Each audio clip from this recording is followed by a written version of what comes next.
Boa noite. Pois é, gente. Não sabemos o que rolou aqui. Apareceu só que a live tinha sido encerrada.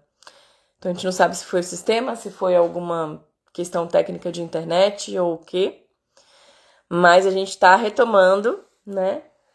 Tô esperando aqui o Will entrar pra gente dar essa retomada.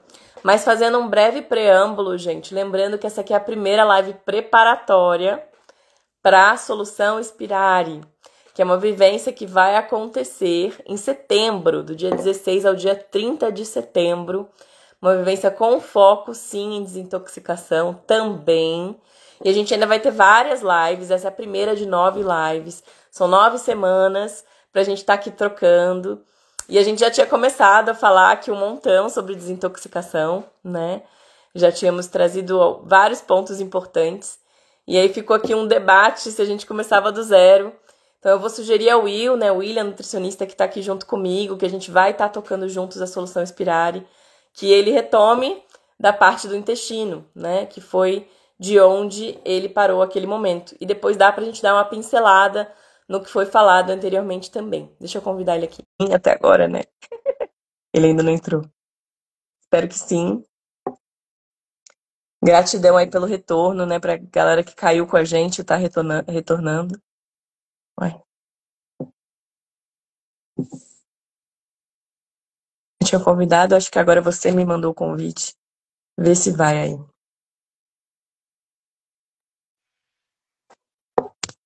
Maravilha.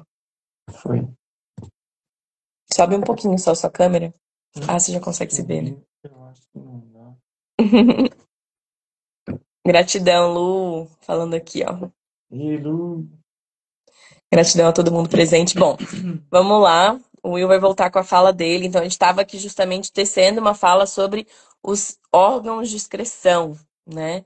E ele estava em pleno vapor falando sobre o intestino.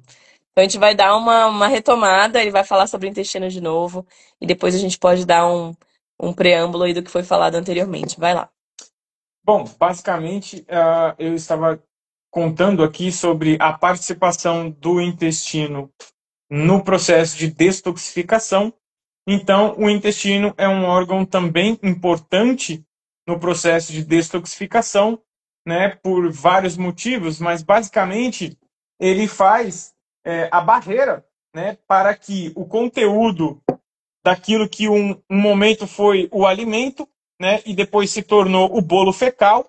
A gente não quer que esse bolo fecal adentre novamente a nossa circulação. Novamente não, mas enfim, a gente só quer que os nutrientes passem para a nossa circulação e não que o conteúdo processado pela microbiota, a gente não quer que esse conteúdo, os metabólitos que devem ser excretados, retornem para a corrente sanguínea. Ou que fragmentos de bactérias adentrem a nossa corrente sanguínea. Então, o intestino ele faz a barreira, né? Ou seja, é um tubo, né? O tubo digestório começa na boca, termina lá no ânus, e na fase final nós temos o intestino delgado, o intestino grosso.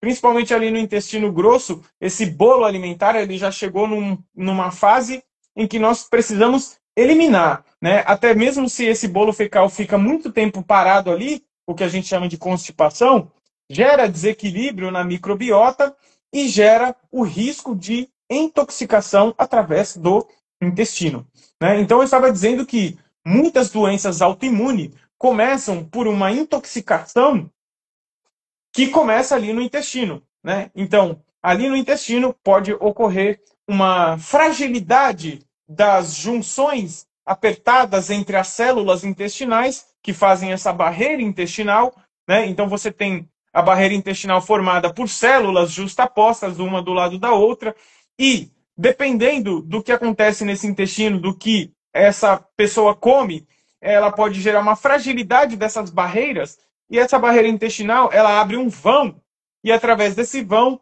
o conteúdo do bolo fecal pode passar para a corrente sanguínea, ou fragmentos de bactérias, ou outros elementos como macromoléculas, né, pedaços de proteína mal digerida, né? Então, a pessoa que não mastiga bem o alimento, engole aquele pedaço de alimento, pode chegar no intestino ali uma proteína mal digerida E se esse intestino tiver uma permeabilidade exacerbada, né? Ou seja, uma fragilidade das junções apertadas das células, e esse conteúdo passa para dentro dessa corrente sanguínea, isso gera uma reação do sistema imunológico que vai atacar aquele alimento, e isso pode gerar até mesmo uma intolerância justamente àquele alimento que a pessoa comeu, né? Então, tem pessoas que têm alergia à beterraba, por exemplo. Talvez porque em algum momento ela comeu um pedaço de beterraba, não mastigou direito, esse pedaço de beterraba chegou lá embaixo no intestino e encontrou uma brecha na barreira intestinal, passou para dentro da corrente sanguínea e o sistema imunológico marcou aquilo como algo perigoso, algo que não deveria estar ali, né? Então, basicamente, dessa forma acontece aí essa intoxicação pela barreira intestinal quando ela está hiperpermeável, né? O consumo exacerbado de glúten faz isso frequentemente, né? Comumente acontece essa hiperpermeabilidade pelo consumo de glúten, tá? Então, outro ponto que eu mencionei foi o fato de que a microbiota, as nossas bactérias, né? Elas também fazem o processo ali de metabolizar os alimentos que chegam ali, mas fato é que elas também podem desconjugar o estrogênio, aquele estrogênio que já foi utilizado e que deveria ser eliminado, o excesso através das fezes. A microbiota pode desconjugar esse estrogênio, né? Soltar ele daquela molécula que levaria ele embora, e esse estrogênio, pela via porta hepática, volta para a circulação. E aí essa mulher, por exemplo, ela pode ter uma predominância estrogênica e vir a ter uma síndrome do ovário policístico ou uma endometriose, por exemplo. Então vejam como muitos problemas, inclusive uma esteatose hepática, pode começar lá no intestino, tá? Então parece que não, mas o intestino sim, ele tem uma função muito importante nesse processo de detoxificação, de eliminação de toxinas.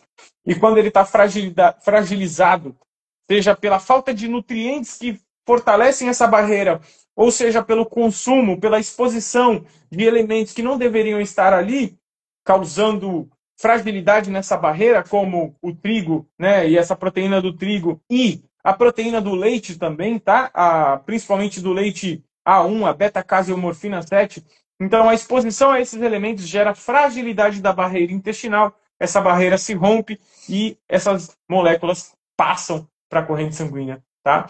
Então, basicamente, o cuidado com o intestino é crucial, porque ele também, assim como o fígado, vai refletir em todo o organismo humano, tá? Então, tudo que acontece no intestino reflete no corpo inteiro. Eu havia dito que Alzheimer, Parkinson, diabetes, hipotireoidismo, esteatose hepática, enfim, até depressão, né? Isso a gente vai falar numa próxima live, mas diversos problemas começam no intestino, né? E é o nosso maior propósito na vivência Inspirare, por exemplo, é dar condição de saúde para esse intestino, é equilibrar a microbiota, né? E reparar essa barreira intestinal para que seja uma barreira forte e saudável, justaposta ali, para que não haja uma brecha para esses elementos tóxicos passarem. Então, essa é a maior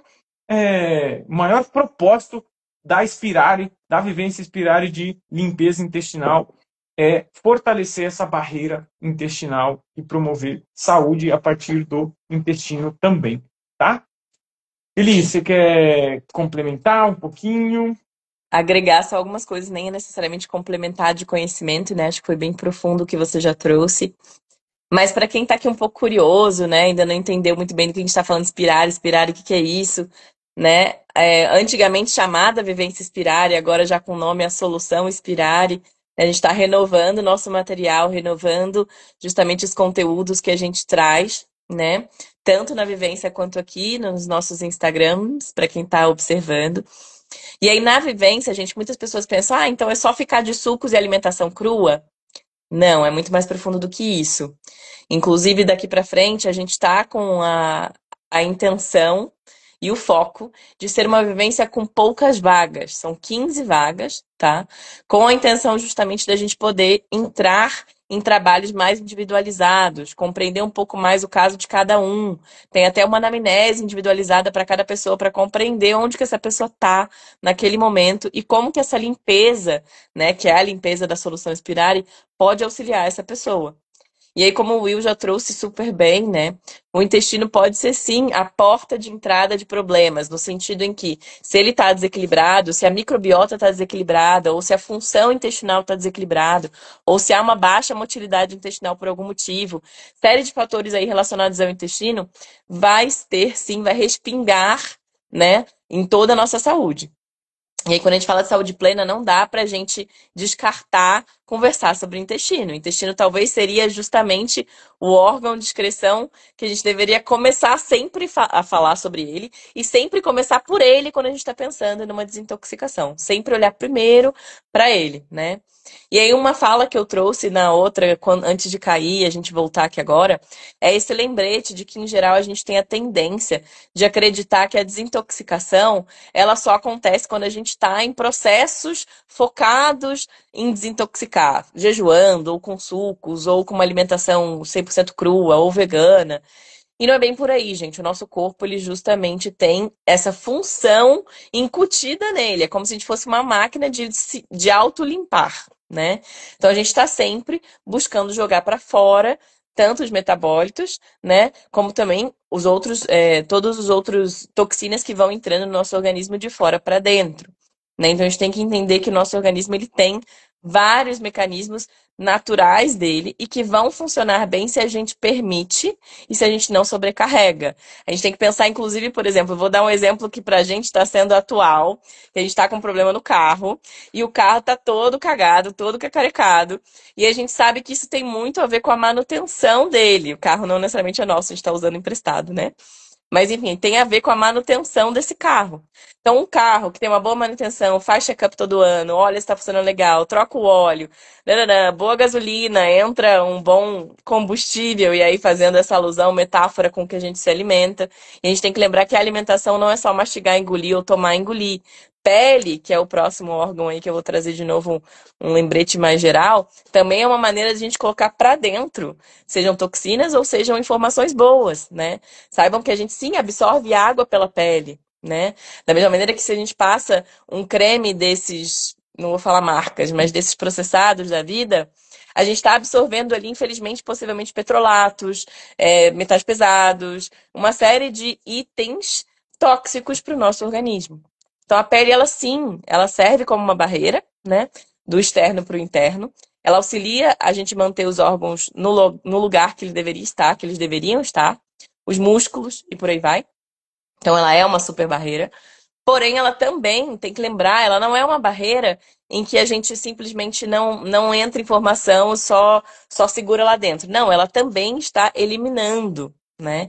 Então, se a gente permite um bom funcionamento da pele como órgão excretor, é por meio de tomar sol, é por meio de suar, é por meio de exercícios, é por meio de algumas técnicas que, inclusive, a gente ensina na Solução Inspirare para auxiliar no bom funcionamento da pele como um órgão de excreção.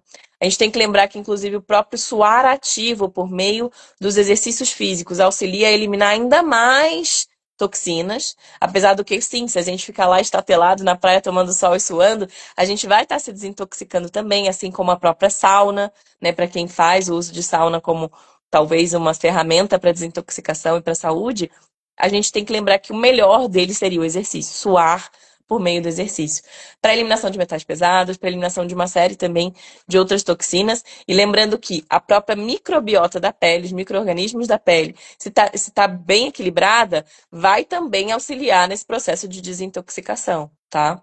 E aí lembrando que a pele, ela também recebendo os raios de sol na quantidade ideal para cada pessoa. Lembrando que isso vai variar de acordo, inclusive, com o nosso tom de pele, né? Então, certas pessoas vão precisar de mais ou menos sol. Então, a produção de vitamina D tem uma relação também com todos os nossos órgãos de excreção e com o funcionamento do nosso organismo como um todo. Mas a pele não receber sol não é só para isso, tá, gente? A gente tem que lembrar que ao receber raios de sol na pele, no corpo inteiro e principalmente, pasmem, na zona do intestino, vai ter relação direta também com a nossa microbiota intestinal. Então, se a gente toma sol todos os dias, de preferência peladão, a gente está auxiliando também no bom funcionamento até intestinal e de todos os órgãos, né? E também das nossas mitocôndrias, que estão em praticamente todas as células, menos na nossa circulação, nos nossos, né, nas nossas hemácias, tá? Então a gente tem que lembrar que quando a gente pensa na pele, ela é um dos órgãos de contato com o externo, ela recebe muita informação, ela troca muita informação, tanto que existe a prática do grounding, né, de pisar no solo com os pés sem tênis, sem nada, descalço, na grama, na areia, nadar, isso tudo é uma maneira de também de aterrar, desse grounding, né, essa técnica. Então a pele sim vai fazer parte desses órgãos de excreção. Então, para dar sequência aí, vou passar para o Will, se ele quiser complementar. Vou ler aqui os comentários, que eu vi que subiram vários e eu não consegui ler enquanto vocês estavam falando. E aí, se ele quiser somar um pouquinho nessa questão da pele, fica à vontade. E aí a gente segue aqui falando um pouquinho mais.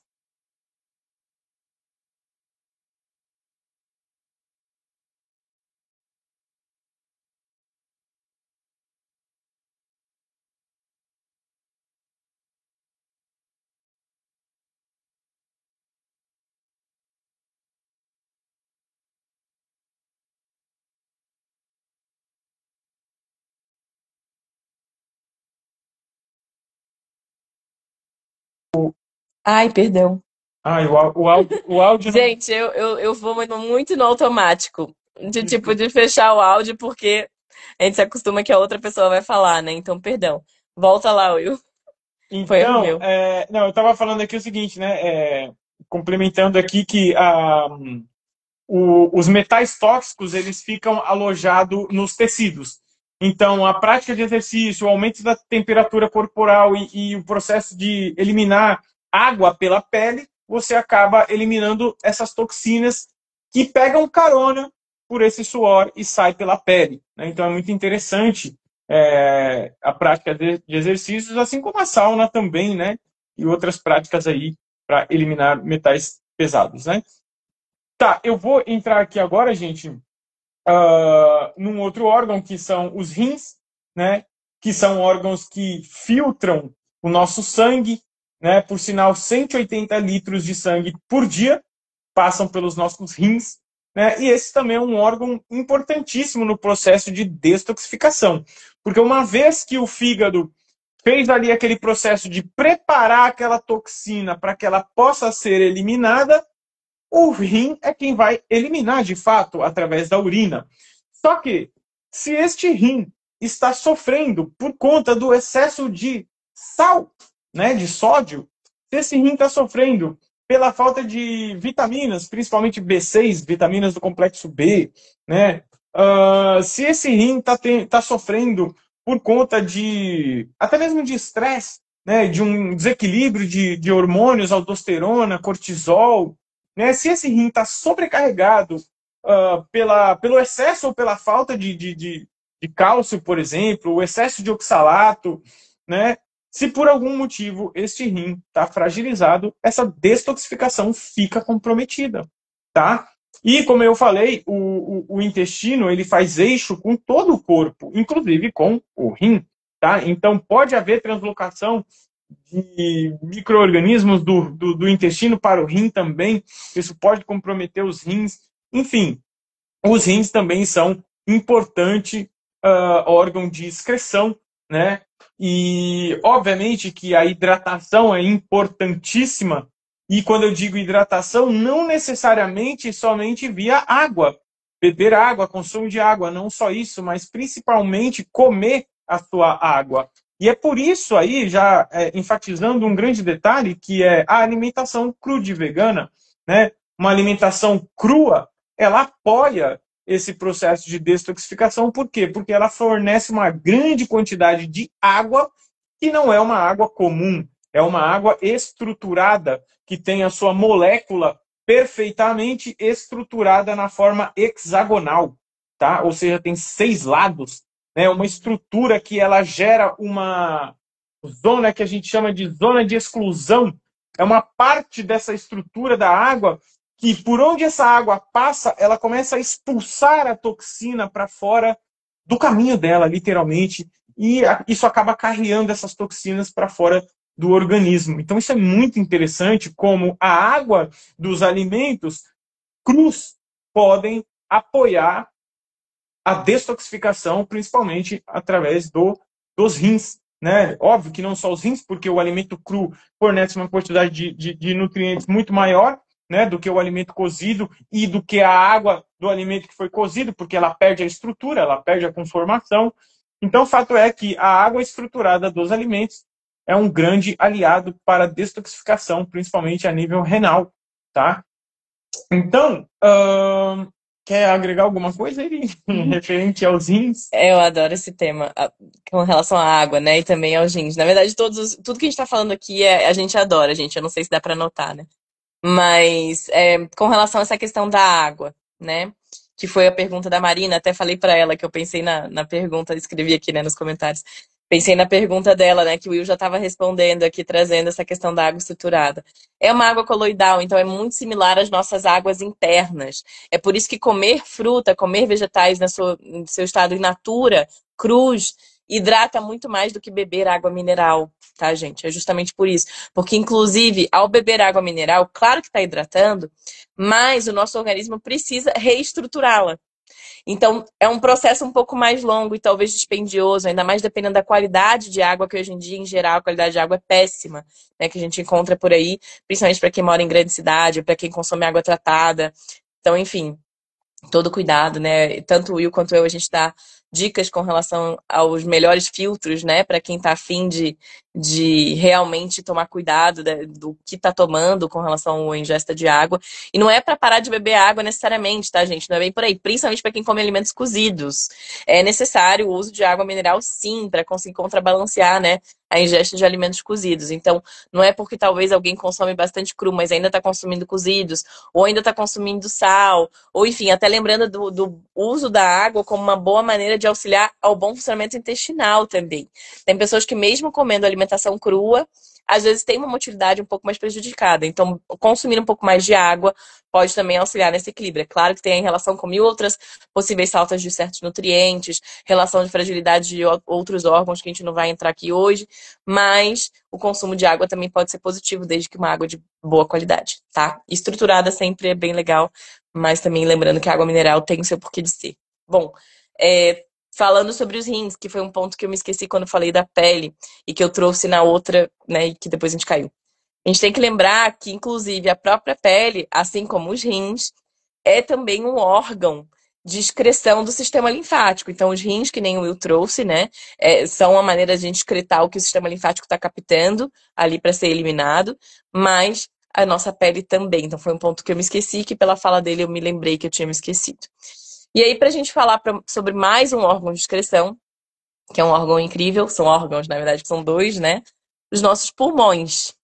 Então, sim, pasmem, gente. Órgão de excreção, pulmão. Pulmão não é só para você inspirar e foi, né? Entrou oxigênio, misturadinho com nitrogênio, né? Com todos os outros possíveis, o gás carbônico, que é super importante. Então, hoje em dia, a gente tem um grande foco em falar sobre pulmão e só pensar em respiração no sentido de sem respirar, a gente morre, entre aspas, mais rápido do que sem comer ou sem beber água. Isso a gente já sabe.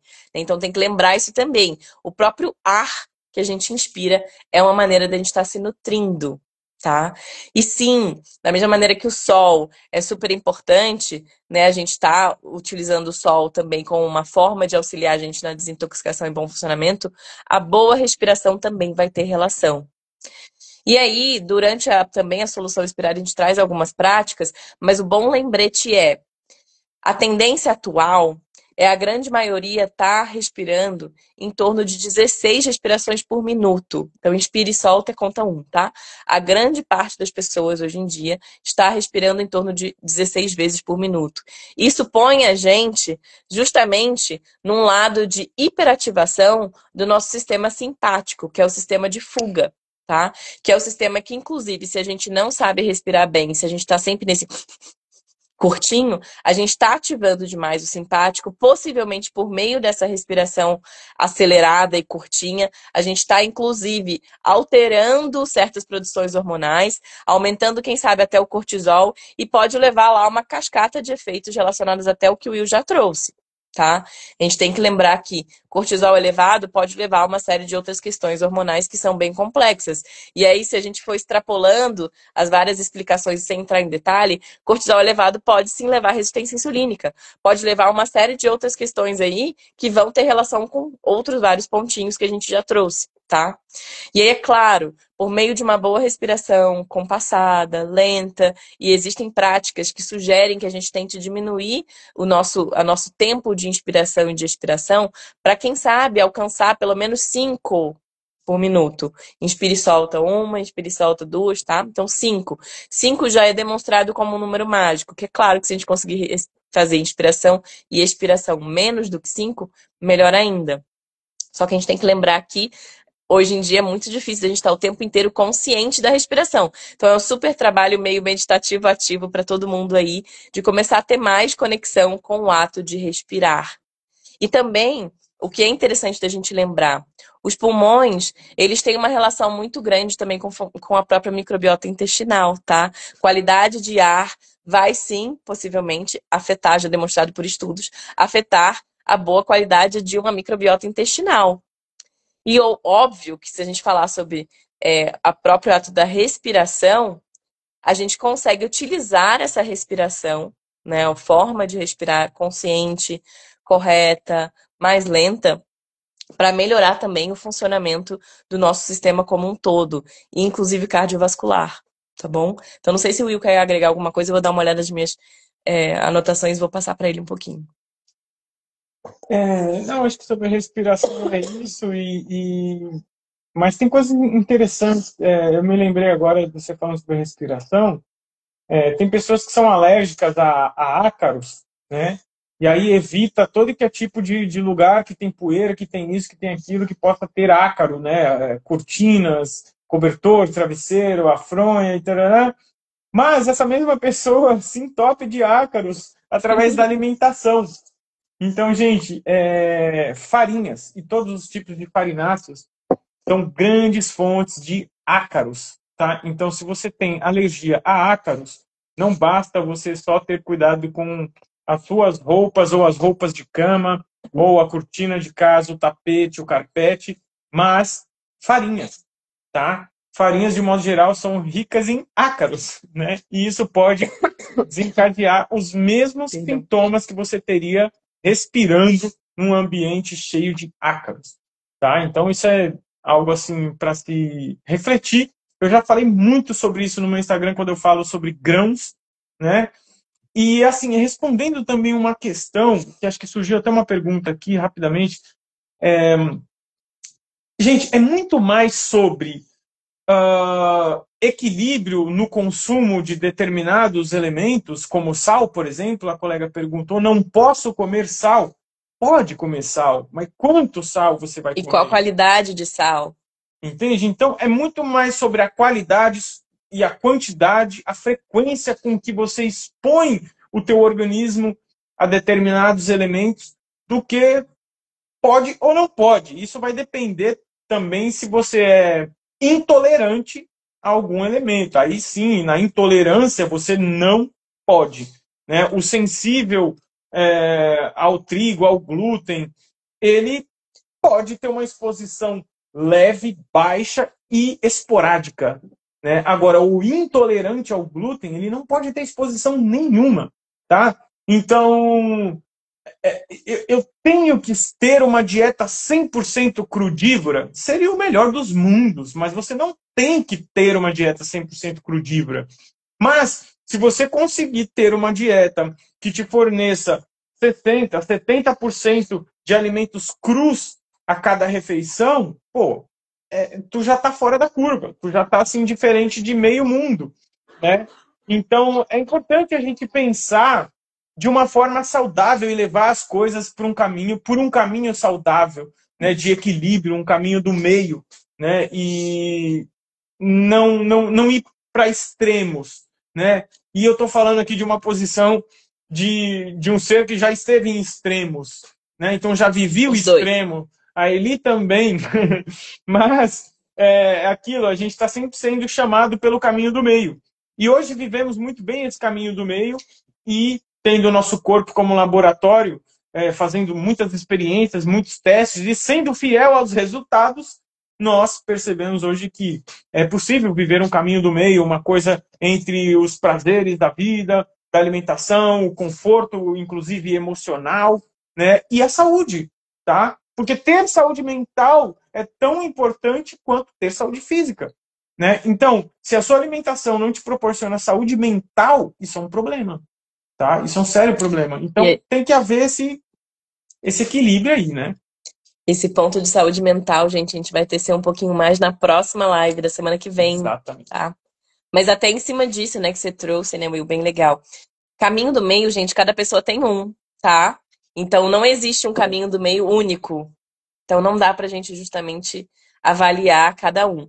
Agora, trazendo do que você me comentou, Marina, bem legal, que você falou, a sua pergunta, né, resumindo, para deixar aqui gravada. Por que vocês não aconselham o uso do sal? Eu tenho pressão baixa e todo mundo fala que eu preciso comer sal. Vou só corrigir um pouco talvez dessa informação errada que a gente acaba recebendo. O sal, gente, ele é um hiperestimulante das adrenais. Quem tem pressão baixa costuma ter adrenais fragilizadas. As adrenais fragilizadas, elas tornam a nossa energia um pouco mais para baixo, talvez um pouco mais fadigado, né? E uma série de outras possíveis questões que vão estar relacionadas aí, tá? E aí, o uso do sal como estimulante, eu gosto de fazer essa alusão de é como se fosse você dar um Red Bull para uma pessoa cansada. Uma pessoa que não está dormindo bem, né? E por aí vai. Então, claro, o sal você pode fazer uso, é isso que a gente trouxe, né? Que o Will trouxe muito bem e que a gente estava comentando de qualidade de sal, quando que usa, isso tudo precisa ser avaliado. Se é pelo paladar, isso tudo precisa ser avaliado. Agora, se é pelo uso médico para você ter mais energia, não é aí por aí. Né? O raciocínio é outro, é entender por que a sua adrenal está fragilizada, o que está levando essa fragilidade adrenal, como que você corrige isso, porque o sal não corrige, na verdade o sal piora. No longo prazo, você está sempre se estimulando, leva a um burnout ainda maior nessas adrenais, tá? Então, ao invés de você pensar o raciocínio de tipo, não posso sal, pode, mas é o cuidado, é a quantidade, né? Lembrando que, inclusive, melhor dos mundos até pode ser por um período você ficar sem e buscar consumir sais orgânicos por meio das folhas, etc., né? E outros possíveis fontes de sais minerais que estão aí na nossa grande natureza maravilhosa. Mas também entender quais são os passos que você precisa fazer ou tecer para corrigir essa fragilidade adrenal, tá, Flor? Inclusive, pessoas que têm muito desejo de sal, de sabor salgado o tempo inteiro, pode ter uma relação aí com essa fragilidade adrenal, tá bom? Então vale dar uma olhada. O grande lance é entender a raiz do problema, porque o sal ele vai só jogar um pano por cima ali, você vai se sentir melhor. Mas qual é a raiz do problema? Por que a pressão é baixa? É um problema hormonal? Tá? Desequilíbrio de pituitária, um desequilíbrio de, enfim, aldosterona, são hormônios que controlam essas funções renais e influenciam essas funções de pressão, tá? Então, a raiz do problema ela pode estar aí, por aí, tá? Uhum. Então, investigar esses pontos aí. Elia, eu acho que a gente já entra para as perguntas aqui, como que tá? Bom, a gente não chegou a falar. Não, a gente falou Não, tudo, né? falamos do É que o fígado falamos ficou um pouco de fora dessa vez, né? A gente caiu depois dele ter falado sobre o fígado. Eu não sei se vale você tecer um pouco, mas eu queria só dar um passo atrás antes de perder a oportunidade, porque eu olhei, que nem eu falei, vou passar pro Will para ver se ele quer complementar. E aí a gente deu essa volta.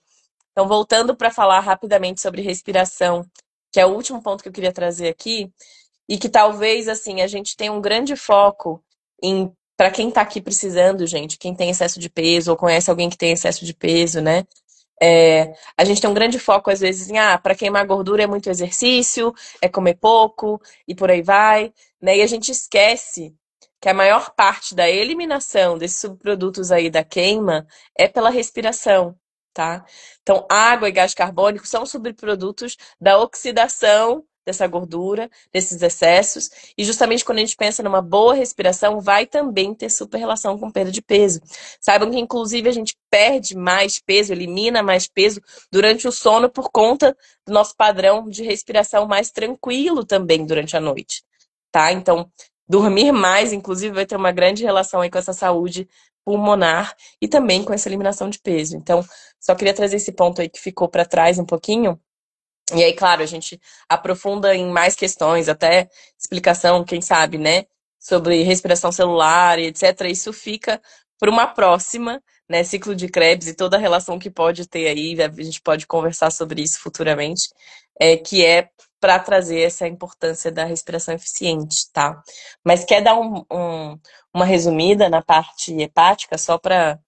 A gente começou essa live praticamente, né, falando sobre o fígado, né, porque daria para dizer que o fígado seria assim, o principal órgão no processo de detoxificação, porque é o fígado quem recebe a toxina, prepara essa toxina para que ela se torne algo numa condição passível de ser eliminada, né? Então, o fígado é quem prepara as toxinas para que outros órgãos, como os rins, possam eliminar, né? Então, uma toxina lipossolúvel, por exemplo, ela é transformada em algo hidrossolúvel que consegue sair pela urina, tá? Então, o fígado é um órgão extremamente importante no processo de detoxificação. E aí eu falei um pouco sobre os elementos que fazem sobrecarga hepática, né, que sobrecarregam esse fígado, como o excesso de gordura,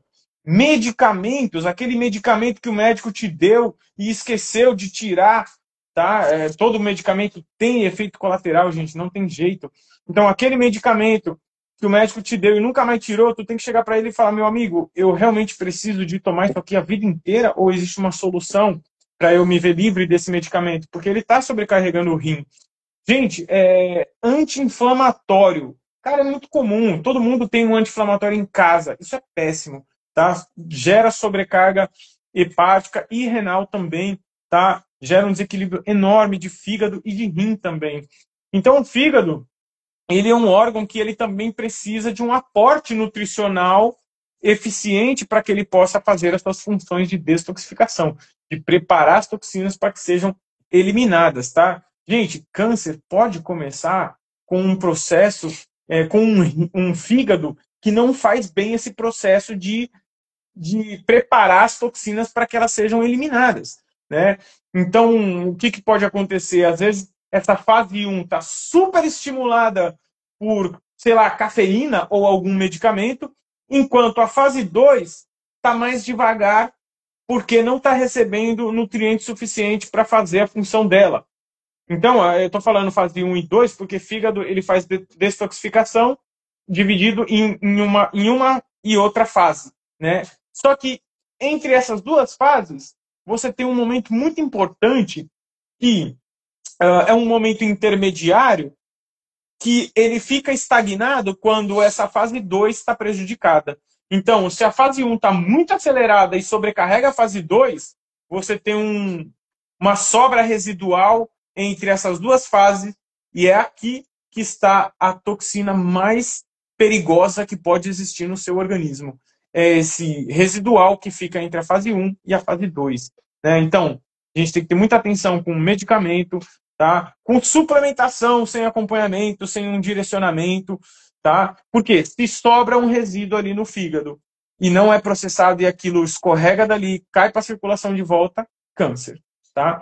Então, basicamente é isso. O fígado ele transforma toxinas para que o intestino, para que os rins, para que outros órgãos consigam fazer a excreção. Mas os órgãos principais de detoxificação é fígado, rins e intestino. A pele e o pulmão são agregados que nos ajudam aí, somam nesse processo de detoxificação. Tá? Basicamente é isso aí, relembrando um pouquinho sobre o fígado. Eu já vou trazer um outro ponto aqui, mas só para pincelar nesse final, gratidão, é muito bom. Para lembrar para os adeptos da limpeza de fígado em plantão, né? Para quem faz vários, um atrás do outro, e mesmo uma vez no ano, gente, cuidado. tá? A limpeza de fígado na forma como ela é divulgada, né, naquele formato do protocolo super conhecido do Moritz, não é indicada para a grande maioria. É, de certa forma, uma limpeza até violenta, se a gente parar para pensar.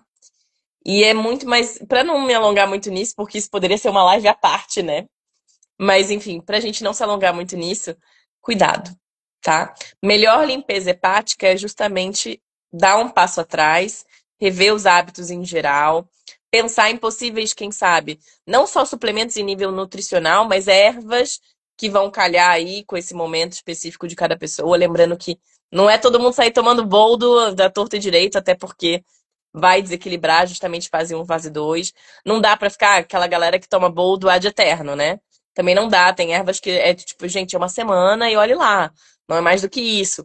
Ou então, até voltando lá pro intestino, não é usar sene, não é usar, sabe, aquela coisa desequilibrada. Então, no geral, gente, desintoxicação, quando a gente pensa em querer acelerar alguma coisa, a gente tem que tomar muito cuidado com o que a gente está fazendo, com as possíveis meias informações que a gente recebe, tá? Então, muito cuidado. E aí, claro que a nossa intenção aqui é trazer para vocês informação, ao mesmo tempo que é justamente convidá-los para a solução Inspirare, que é essa vivência que vai acontecer em setembro, que a gente está cada vez mais revisando o nosso material, buscando trazer cada vez mais informação mais completa, para não focar só na parte intestinal, só no fazer sucos e no eliminar. Até subi uma pergunta, não lembro se foi da Lu, né, com relação ao enema, se é necessário fazer enema. Não, não é necessário fazer enema. Limpeza intestinal vai muito além do enema, apesar do que, em certos protocolos, em certos momentos, pode ser legal fazer um enema aqui e ali para agilizar alguma eliminação. Mas a gente tem que lembrar que o enema, inclusive, ele só pega a partezinha final ali do intestino. Então, de certa forma, ele também não é expressivo em limpeza intestinal. Uma boa limpeza intestinal é de cima para baixo, não é de baixo para cima, tá? Então, é justamente um processo de pensar na alimentação, possivelmente processos como esse de sucos coados frescos por um período. Não é para todo mundo também, então tem que justamente entender que, inclusive, tem pessoas que pode ser não indicado, dependendo do momento em que ela está, né? Mas é o mais, talvez, o mais universal é um processo assim, tá? E aí a intenção da vivência, né? Ou melhor, da solução Inspirare, lá vou eu falar vivência Inspirare, sendo que a gente mudou o nome, né, para a solução Inspirare. A intenção da solução Inspirare é trazer essas informações e é pegar na mão. Então, por isso que a gente tem justamente essas vagas mais limitadas, tá? Vamos abrir as vagas, as inscrições no final de agosto, mas até lá a gente está juntinho fazendo toda semana uma live para trocar. E agora a gente vai entrar para as perguntas, né? Quem tiver perguntas, quem quiser dar comentários, ouvir uma outra opinião, né? Fiquem super à vontade. Eu vi que subiu aqui, ó, uma pergunta da Marina, que a gente já tinha falado sobre o sal, né? Foi uma outra pergunta dela. Mas subiu aqui no balãozinho de perguntas, e inclusive quem quiser mandar perguntas pra gente facilita se for no balãozinho, tá? Que foi: como vocês aconselham a transição para o crude? E aí eu vou começar, eu vou passar pro Will depois. Mas eu acho que, inclusive, uma vivência como a solução Inspirare é um bom pontapé para uma transição, para uma alimentação crua, tá? Para quem está querendo um chacoalhão, uma limpeza mais profunda, e a partir daí até ajustar, né, o próprio paladar, conseguir renovar essas papilas gustativas e começar a ter mais prazer com uma alimentação crua, um processo de limpeza como esse da solução Inspirare é incrível. E é claro, né, para quem também falar, mas eu quero uma dica mais geral, como é que eu faço? Sugestão: primeiro olha o que você está consumindo que é mais viciante. Quase sempre farinhas, laticínios, produtos processados. Observa isso e busca eliminar, tá?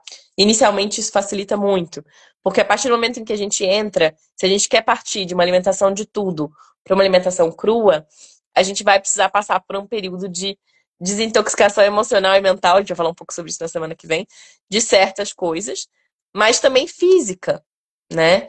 Então, às vezes, a gente tem esse período, né, que a gente precisa de justamente focar e entender, inclusive, o que está faltando, se tem algum nutriente que está faltando, o que poderia aportar mais, o que a gente está comendo de menos, o que a gente está comendo de mais. Enfim, então são uma série de fatores. Mas eu diria que, para começar, elimina o que não é a alimentação humana mesmo, que a gente sabe, né? Processados. e laticínios, porque a gente entende que, claro, o leite para o ser humano é o da mãe, não é de outro animal, né? Em geral é isso. E é óbvio que para quem fala, ah, não, mas eu tô afim de comer de vez em quando. Ok, a gente entende, né? Mas se a gente tá com a intenção de transição para o cru, começa por aí. E começa a entender quais são os apegos emocionais também, né? Isso pode auxiliar muito. Quer complementar, Will?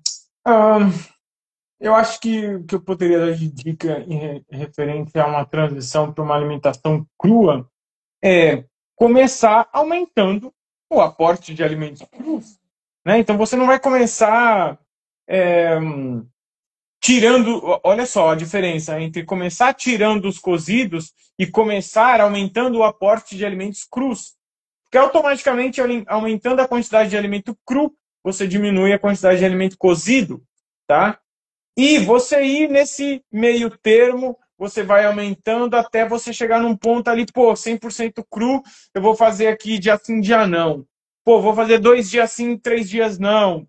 Enfim, você vai aumentando esse, esse processo de se manter de uma alimentação mais viva, né? Mas sempre buscando entender o que é bom para ti, tá? Porque a dieta ela não pode ser algo, não pode ser um fardo para ti, né?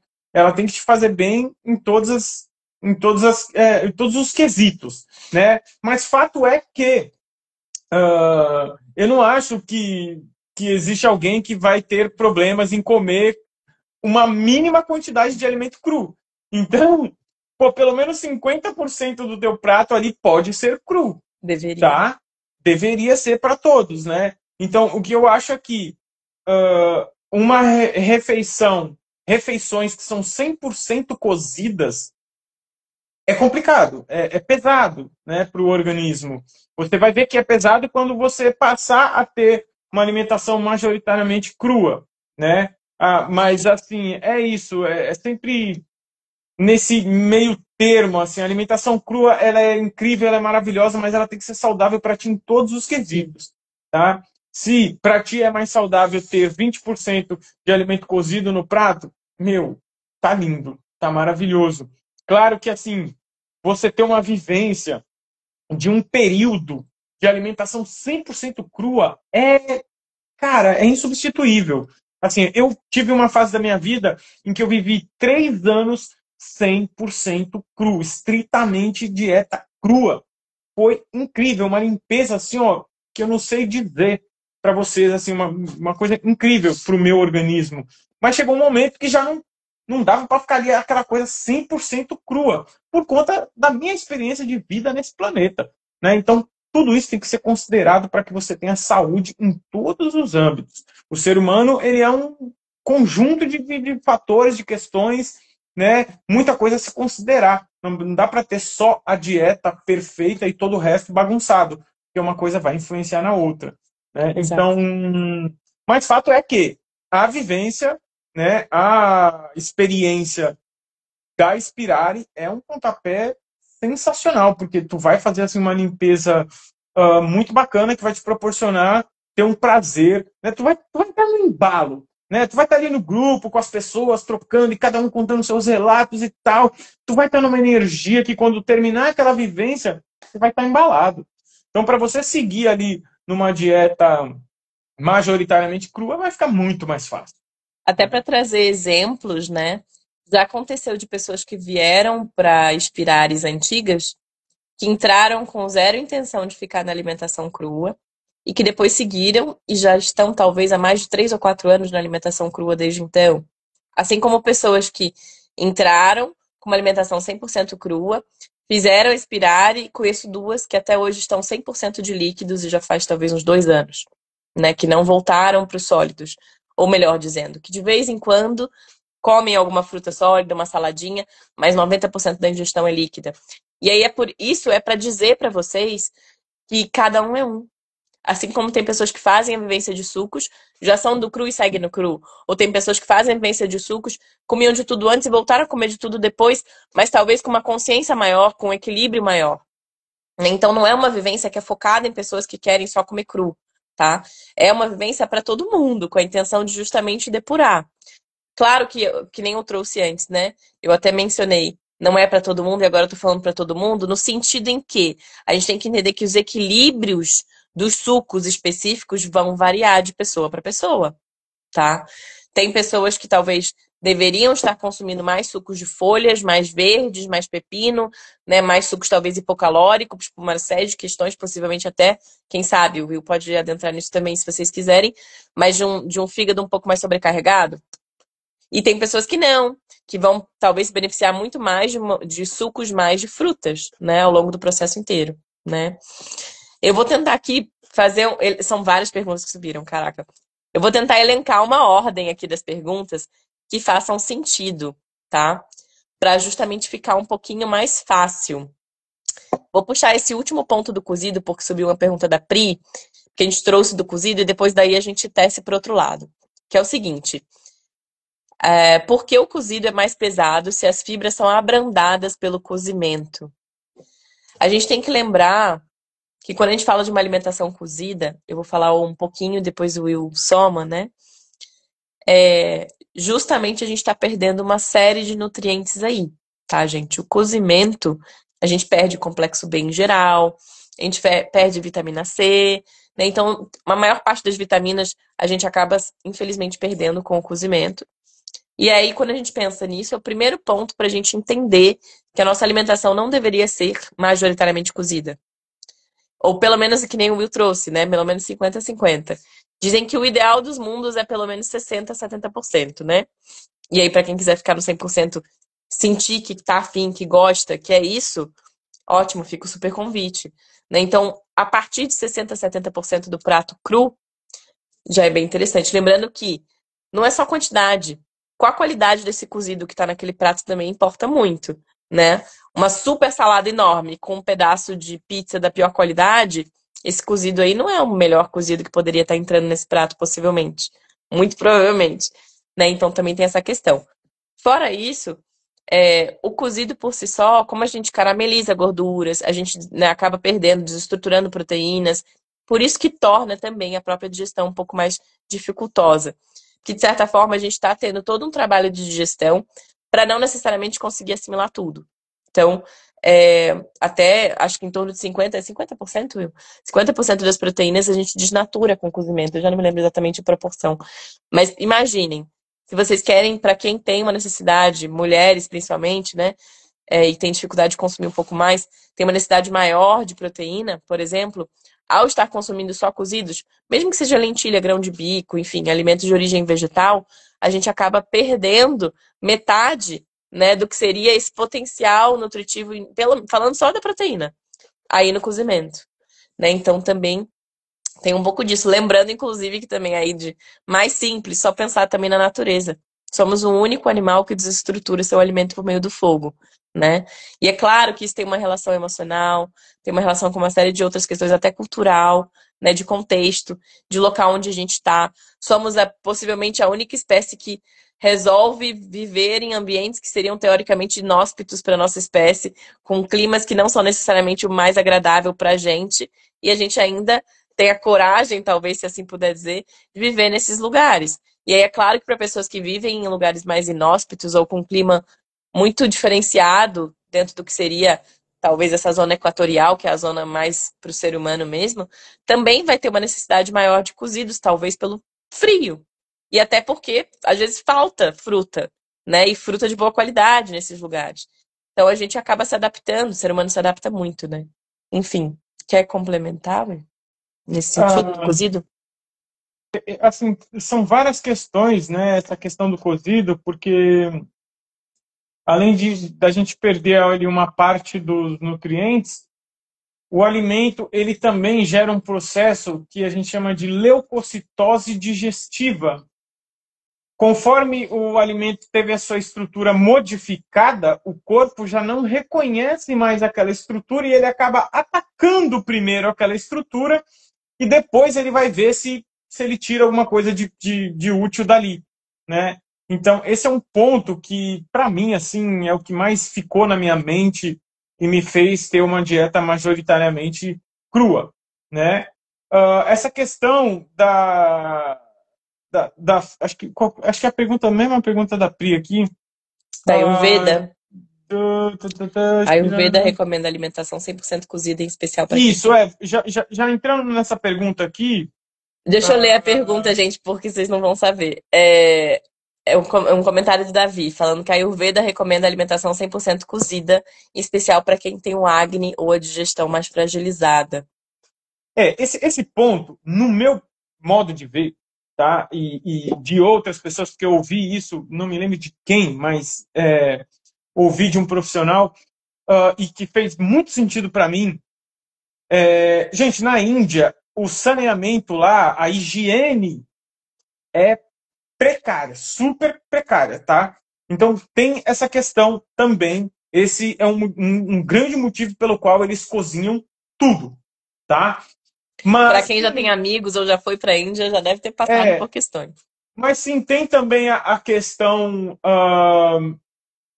de que você, quando cozinha um alimento, você muda a densidade desse alimento, né? E isso pode ser bom para determinados biotipos e ruim para outros biotipos.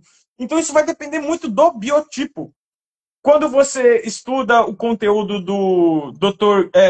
Gabriel Cousens, por exemplo, que é um grandíssimo no mundo do Ayurveda, do espiritual, enfim, ele é um cara que eu admiro assim absurdamente, um cara que no seu livro Nutrição Evolutiva descreve o seu processo de iluminação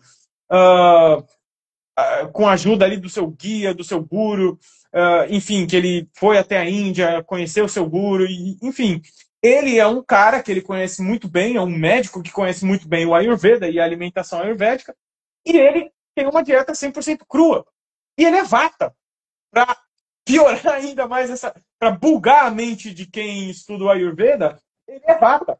Né? E o vata é o biotipo mais indicado para ter uma alimentação cozida, majoritariamente cozida. Eu sou vata e tenho uma dieta majoritariamente crua. Né? E vivi 3 anos 100% com uma dieta crua. Né? Claro que isso exige, e aí ó, um outro ponto que eu queria chamar a atenção é que para se ter uma dieta 100% crua, isso vai te exigir muito estudo, tá?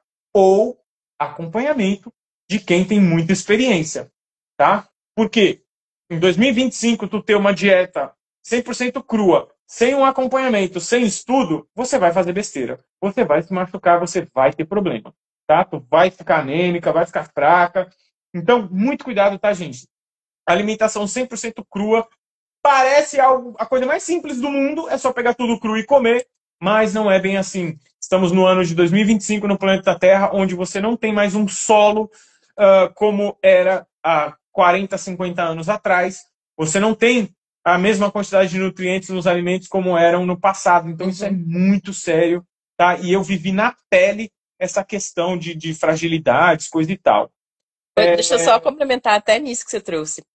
Já tem pesquisas demonstrando, laboratórios, falando pra gente que uma maçã de 1950, avaliada em 1950, não me lembro mais em qual país, e isso vai variar de país para país, é claro, equivale, algumas fontes falam 15 e outras 50 maçãs do tempo atual em nível nutricional.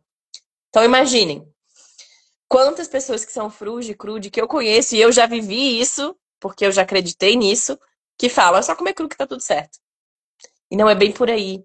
A gente precisa realmente compreender o que a gente está consumindo. Porque se a gente olha para o tipo, pega lá aquele aplicativo que eu uso bastante, o cronômetro, para colocar todas as informações do que você comeu, todas as frutas, todos os vegetais do teu dia, e vai te dar lá o que você, na teoria, consumiu nutricionalmente falando. Qual é o solo? De onde está vindo? Esse solo realmente tem magnésio? Esse solo realmente tem manganês? Esse solo realmente vai prover aquela castanha do Pará de selênio? Porque já tem castanha de Pará hoje em dia vindo com uma quantidade diminuída de selênio, por exemplo. Né? Tô dando alguns exemplos aqui. Então a gente tem que entender que é por isso que é importante ter o acompanhamento, né? E aí justamente compreender onde é que essa pessoa tá. Porque às vezes a gente está consumindo, na teoria, quase tudo ali dentro do que deveria estar. Orgânico, majoritariamente orgânico, quase 100% cru, né? Enfim, por mais que às vezes consuma alguma coisa fora da caixinha, tá, sei lá, 95% do tempo dentro do ideal. Não necessariamente isso vai, que nem fala em inglês, né? Não vai cut. não é o suficiente mais, né? Então, muitas vezes não é o suficiente. A alimentação já não é mais o suficiente. Da mesma maneira que a gente tem que entender que, dormir bem, se exercitar bem, comer bem, não é o único tripé para a nossa saúde atual, né? E o que a gente já trouxe aqui hoje, exposição solar, né? Esse excesso aqui que nós todos estamos, luz ligada, 3G, 4G, 5G, Wi-Fi, tá tudo complicado no nosso mundo atual. Inclusive essa exposição excessiva, né, a eletricidade, radiação, isso tudo vai afetar também a nossa função saúde plena, né? Digamos assim.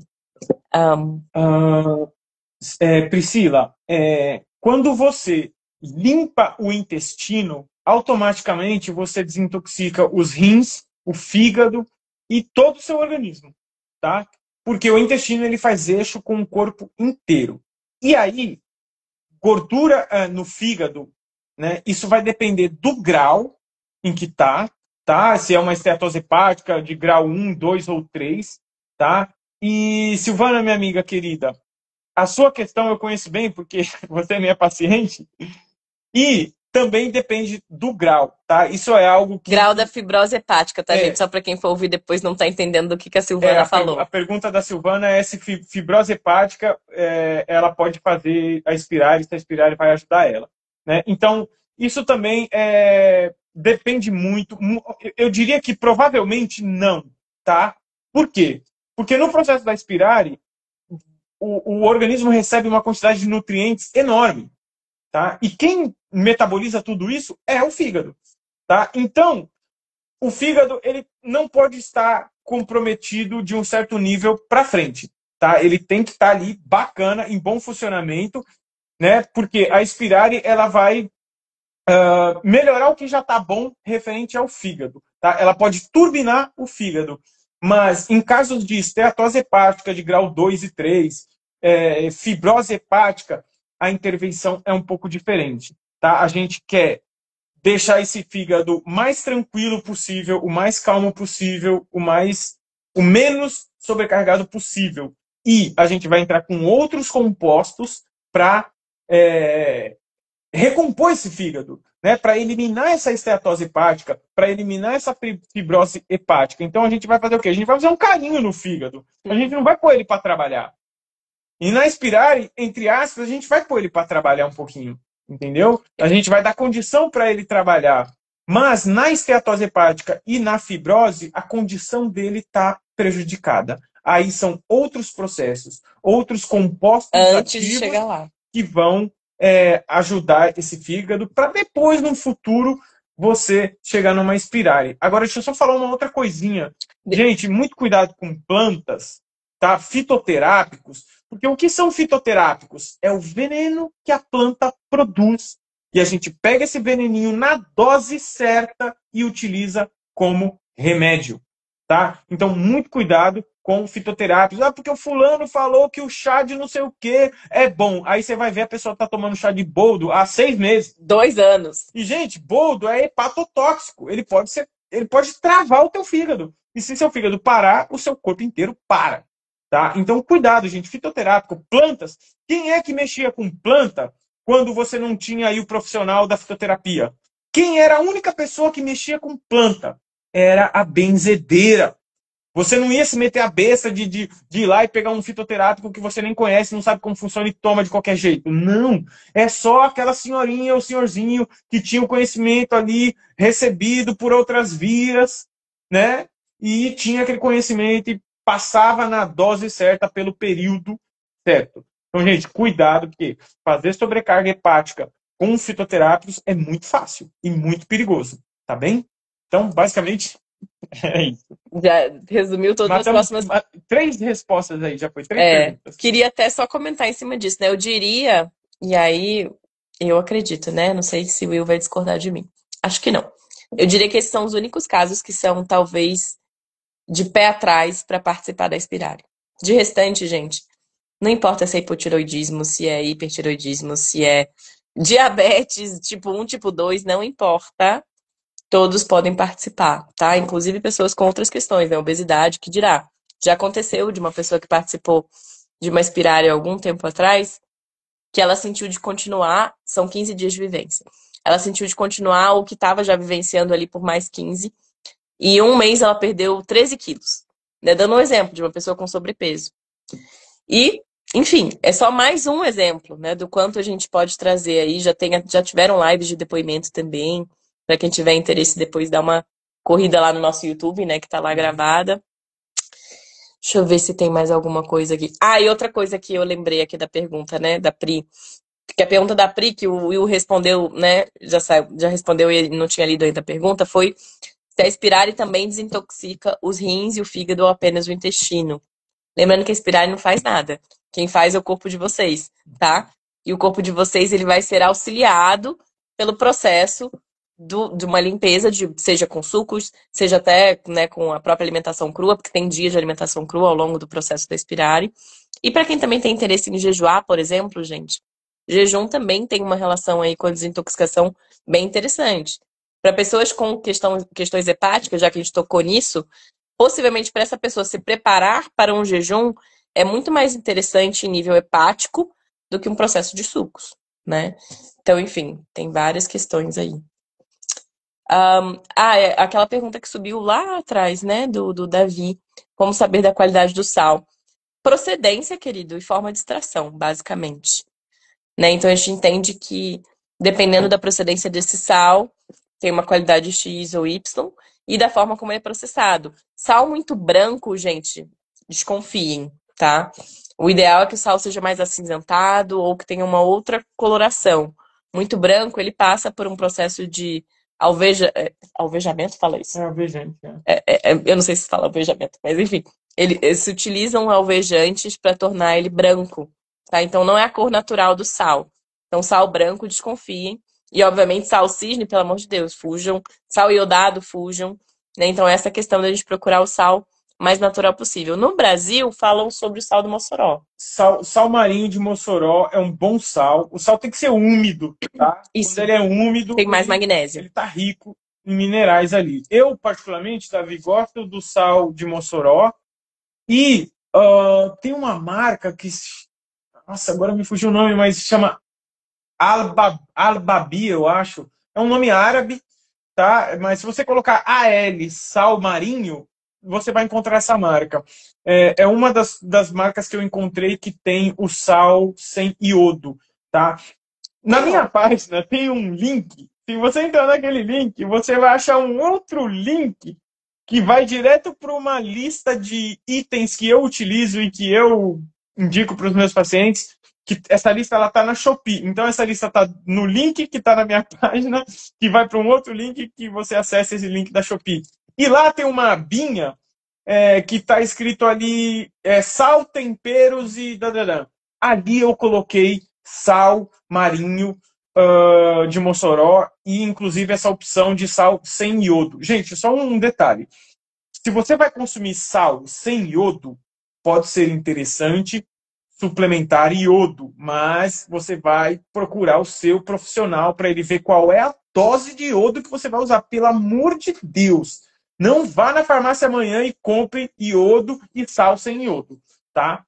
Por favor, não faça essa besteira, isso é perigosíssimo. Lugol, gente, pelo amor de Deus. Pelo amor de Deus. Então, assim, vamos fazer do jeito certo. A gente estuda para além da faculdade para entender qual é a dose de iodo ideal e qual é a fonte desse iodo. Não vai ser Lugol, tá? A gente vai fazer uma formulação magistral ali que não vai ser Lugol. Mas, enfim, por que não o iodo do sal? Porque o iodo utilizado no sal é o iodato de potássio, quando deveria ser o iodeto de potássio. E o iodato, ele é, assim, relativamente tóxico, né? Uhum. Não é um iodo interessante. Então, eu prefiro utilizar o sal sem iodo e suplementar iodo, tá? Porque o iodo é importantíssimo para a nossa saúde, inclusive para detoxificação. Olha que interessante. O a iodo relação da tireoide. apoia totalmente ali o processo de detoxificação, tá bem? E aí, enfim, aproveitando só para lembrar que é isso, já que tá falando de minerais, né? Os minerais têm função, inclusive, nisso. Se a gente pensar em tem vários, e aí também entra essa questão de pessoas que talvez estejam insuficientes de certos minerais. Às vezes tá cheio de metal pesado e tá usando certos minerais para conseguir quelar esses metais pesados. E por isso tá faltando, talvez, de algum mineral específico, né? Enfim. Então fica aí essa dica. Bom, gente, acho que a gente até já se alongou pra caramba. Vai ficar aqui até Se deixar, a 11 gente horas da fica. noite. Se deixar, a gente fica horas, né? Porque a gente gosta de falar sobre isso tudo. Mas fica o convite novamente. Essa é a primeira live preparatória para a Solução Inspirare em setembro. Vão ter mais lives. Semana que vem a gente tá junto de novo. E a gente repensou os horários aí, porque, convenhamos, ninguém merece estar ligado na internet com luz na cara a essa hora. Então, a partir da semana que vem, as lives serão ao meio-dia, tá? Essas lives preparatórias para Inspirare de setembro de 2025. E as inscrições, gente, vão começar no final de agosto, mas já tem lista de espera. Lembrando que, como são 15 vagas apenas, tem que correr mesmo, tá bom? E aí a gente justamente não sabe qual vai ser a data da próxima Inspirare além da de setembro. Então, para quem tá muito afim, venham. E é justamente essa intenção de abrir para vocês essa oportunidade, né? E a gente espera poder estar com vocês de mãos dadas. São vários encontros ao vivo ao longo da Inspirare, conteúdos pré-gravados, 3 ou 4 e-books, eu já não me lembro mais quantos. Então tem bastante coisa aí envolvida. A gente agradece demais a presença de vocês aqui, a energia de vocês essa noite. E não sei se você quer agregar alguma coisa, Will. Não, é isso, quero só agradecer a presença de todos e todas aqui. Pô, Leandro, Vitão, Marina, Davi. Pô, uma galera A legal essa live Betinha aqui, tá muito aqui, a massa. Pri. Muita gente Ó, a Lu, que bacana. participou da última Inspirare, tá Verdade, aqui. Lu, boa noite. Gente, que Gratidão. legal. Gratidão aí pela presença de vocês nessa live, incrível.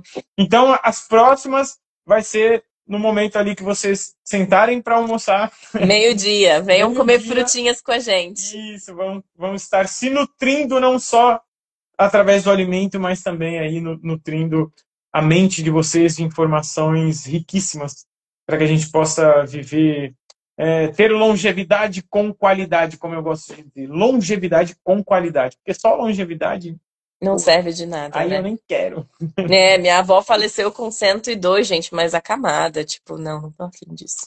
Não, não. Gente, gratidão. Linda noite. Bom Beijo! descanso aí. Valeu. Bom descanso. Vai ficar salvo, a gente joga no YouTube amanhã também. Beijão. Até semana que vem.